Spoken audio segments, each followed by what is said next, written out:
Assalamualaikum warahmatullahi wabarakatuh. Anak-anak, sebelum kita mulai pembelajaran hari ini, kita berdoa dulu ya. Berdoa mulai. Bismillahirrahmanirrahim. Rabbi zidni ilma warzuqni fahma. Amin ya rabbal alamin. Oke anak-anak, hari ini pembelajaran kali ini menerangkan tentang iman kepada Allah Subhanahu wa ta'ala dan pemahaman akan sifat-sifat Allah Subhanahu wa ta'ala. Pengertian iman kepada Allah. Iman kepada Allah Subhanahu wa ta'ala artinya percaya dan membenarkan dalam hati yang ditunjukkan dengan ucapan dan diamalkan atau dilakukan dengan perbuatan. Jadi iman itu artinya percaya. Kalau iman kepada Allah itu berarti mempercayai, membenarkan dalam hati ya, ditunjukkan dengan ucapan dan diamalkan dengan atau dilakukan dengan perbuatan. Nah, kalau kita itu beriman, maka kita harus mengamalkan iman kita itu dengan apa caranya? Dengan cara sholat, ya, dengan berpuasa, kemudian ucapan kita sering mengucapkan kalimat-kalimat istighfar atau kalimat thayyibah. Itu kalau kita itu beriman kepada Allah. Lanjut, sifat-sifat Allah Subhanahu wa ta'ala. Sifat-sifat Allah adalah zat yang mempunyai sifat-sifat. Di antaranya adalah sifat wajib, mustahil, dan jaiz sebagai sifat kesempurnaan baginya. Allah ini mempunyai sifat-sifat. Sifat-sifat Allah itu ada sifat wajib, yaitu sifat wajib itu sifat yang dimiliki oleh Allah. Sifat mustahil, sifat yang tidak dimiliki oleh Allah. Dan sifat jaiz, sifat yang boleh dimiliki oleh Allah. Yang pertama kita yang akan bahas adalah sifat wajib bagi Allah. Anak-anak, sifat wajib bagi Allah, siapa yang bisa? Siapa yang tahu ada berapa sifat wajib bagi Allah? Sifat-sifat wajib bagi Allah itu ada jumlahnya ada 20.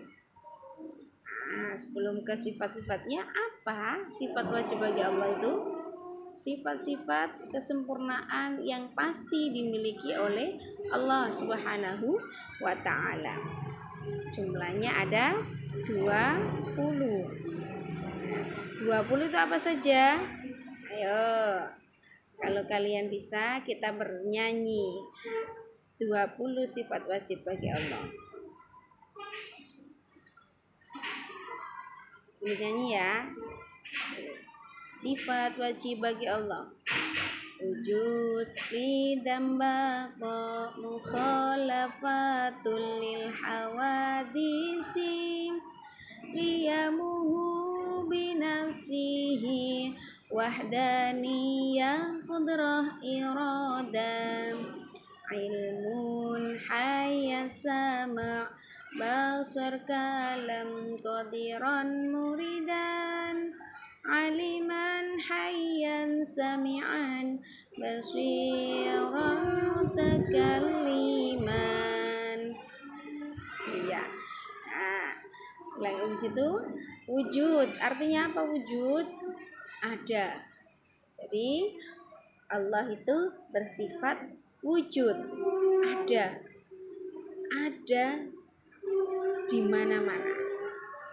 Qidam, dahulu. Allah itu dahulu sebelum makhluknya diciptakan. Baqa, kekal. Allah itu kekal abadi selamanya, tidak akan pernah bisa binasa. Kalau manusia pasti akan mati, tapi Allah tidak bisa mati. Mukhalafatul lil hawadisi artinya berbeda dengan makhluknya. Allah itu berbeda dengan yang diciptakannya. Tidak mungkin Allah sama dengan manusia, Allah sama dengan hewan, Allah sama dengan malaikat. Tidak. Karena Allah menciptakan makhluknya juga berbeda-beda. Manusia beda dengan hewan, hewan beda dengan malaikat, malaikat beda dengan manusia. Nah, seperti itu, maka Allah juga berbeda. Lanjutnya adalah qiyamuhu binafsihi, artinya berdiri sendiri. Allah itu berdiri sendiri, tidak bergantung kepada makhluknya atau yang lainnya. Ya, kalau manusia pasti masih bergantung kepada orang lain, tapi Allah tidak. Allah menciptakan semuanya dengan sendiri. Wahdaniyah artinya esa. Allah itu esa. Esa itu apa nak? Tunggal.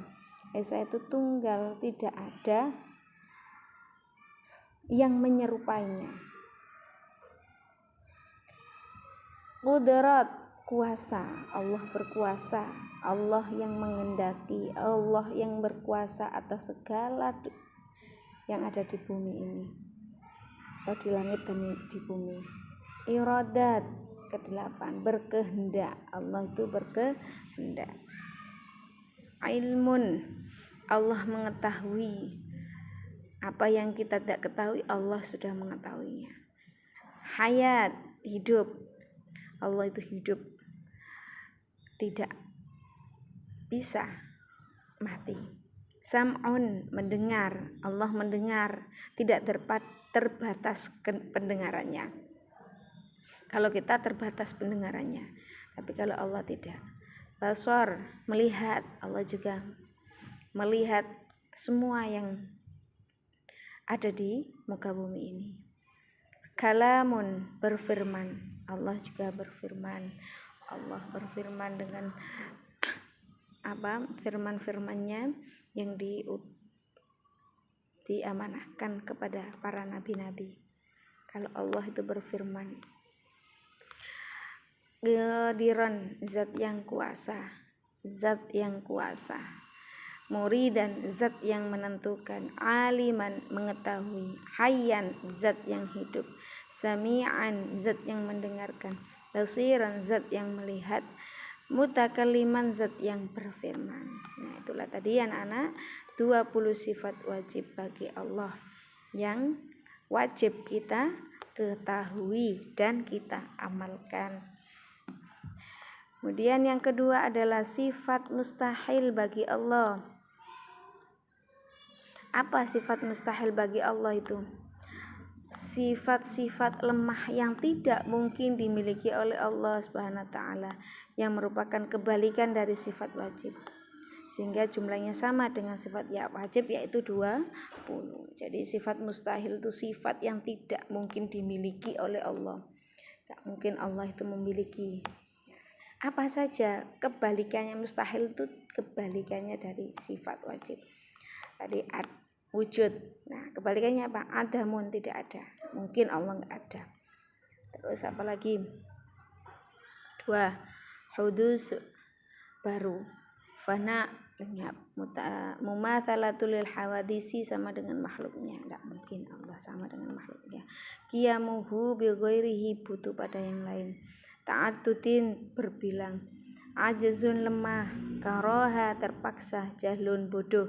Mautun, mati. Sumun, tuli. Umyun, buta. Bukmun, bisu. Ajizan, keadaan lemah. Mukrohan, keadaannya terpaksa. Jahilan, keadaannya bodoh. Mayitan, keadaan mati. Asomma, keadaan tuli. A'ma, keadaannya buta. Abkam, keadaannya bisu. Nah, dari sifat mustahil ini Allah tidak memilikinya. Oke, lanjut ya. Ketiga, sifat jaiz bagi Allah. 3 sifat jaiz bagi Allah adalah sifat yang serba mungkin bagi Allah. Hanya satu, yaitu mumkinun, yang artinya maha wewenang. Allah berwenang untuk melakukan sesuatu perbuatan atau meninggalkannya. Jadi Allah itu mumkinun. Kalau jaiznya Allah mumkinun, maha wewenang, maha berkehendak. Apa yang diwenangkan Allah, Allah mau mentakdirkan manusia itu dengan takdir yang baik, kaya pasti kaya. Kalau mau mentakdirkan dengan kemiskinan, ya miskin. Jadi Allah itu berwenang pada makhluknya. Apa yang dia inginkan, apa yang Allah inginkan, pasti Allah yang melakukan. Nah, sekarang menunjukkan tanda-tandanya Allah. Untuk menunjukkan tanda-tanda adanya Allah Subhanahu wa taala dapat dilakukan dengan cara-cara berikut. 1. Meyakinkan hati, menetapkan di hati bahwa Allah itu ada. 2. Mengamati dan memikirkan segala ciptaannya. 3. Menunjukkan adanya Allah Subhanahu wa taala melalui dalil nakli, keterangan yang bersumber dari Al-Qur'an. Jadi kalau kita mau menunjukkan tandanya, meyakini hati ya, dan menetapkan di hati bahwa Allah itu ada. Mengamati, memikirkan segala ciptaan Allah. Oke, lanjut. Sikap dan perilaku yang menjempirkan keyakinan akan sifat-sifat Allah. Itu apa saja? Melaksanakan segala perintahnya dan menjauhi segala larangannya. Jadi kalau kita itu mau meyakini bahwa sifat-sifat Allah itu ada, maka sikap kita dan perilaku kita harus mencerminkan. Dengan cara apa? Melaksanakan segala perintah Allah dan menjauhi segala larangannya. 2. Meneladani sifat-sifat Allah serta menampilkannya dalam perilaku sehari-hari dalam bentuk ucapan, sikap maupun tindakan. Meneladani sifat-sifat Allah serta menampilkannya dalam perilaku sehari-hari. Contohnya apa perilaku sehari-hari? Dengan cara, ini bawahnya ya. Dengan cara ucapan, meyakini Allah dengan cara ucapan. Maka ucapan kita harus apa?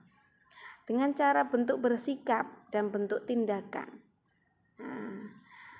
Ucapan kita apa? Membaca syahadat, tasbih, tahmid, takbir. Seringlah kita membaca syahadat, takbir, Allahu Akbar, tahmid, takbir, Allahu Akbar, tasbih, subhanallah, tahmid, alhamdulillah, takbir, Allahu Akbar. Nah, terus bentuk sikap, apa yang harus kita lakukan? Yakin dalam hati dan tidak ragu-ragu. 2. Meyakini bahwa hidup akan berakhir dengan kematian. Rendah hati, bertawakal, berserah diri kepada Allah. 4. Menyadari kelemahan, kekurangan, dan kebodohan diri. Itu tadi ya nak ya. Jadi kalau dengan sikap yakin dalam hati, nggak boleh ragu-ragu. Kalau memang benar Allah itu ada, meyakini. Kalau kita itu pasti akan mati, nggak mungkin hidup selamanya. Nah, dengan sikap lagi, bersikap rendah hati, tawakal, berserah diri kepada Allah. Jangan sampai kita melakukan hal-hal yang dilarang oleh Allah. Menyadari kelemahan, kekurangan, kebodohan diri. Jangan kita diberikan amanah kaya terus kita sombong, jangan sampai. Jadi kita itu walaupun kaya harus tetap rendah hati, tetap harus apa? Tetap harus memikirkan orang yang lebih membutuhkan. Itu sikap kita lemah ya. Oke, bentuk tindakan sekarang. Apa yang dilakukan kita? Bentuk tindakan. Memuji keagungan, kesucian, dan kebesarannya. 2. Memperbanyak ibadah dan berbuat baik. 3. Selalu berusaha dan berdoa. 4. Selalu belajar meningkatkan ilmu pengetahuan. Belajar, meningkatkan ilmu pengetahuan. Ya, itu tadi adalah cara meyakini sifat-sifat Allah dan cara melaksanakannya. Paham dari sini anak-anak ya? Sekarang saya tutup. Terima kasih sudah mengikuti pelajaran pendidikan agama Islam hari ini dan selamat istirahat. Oke, kita akhiri dengan hamdalah. Alhamdulillahirabbil alamin. Assalamualaikum warahmatullahi wabarakatuh.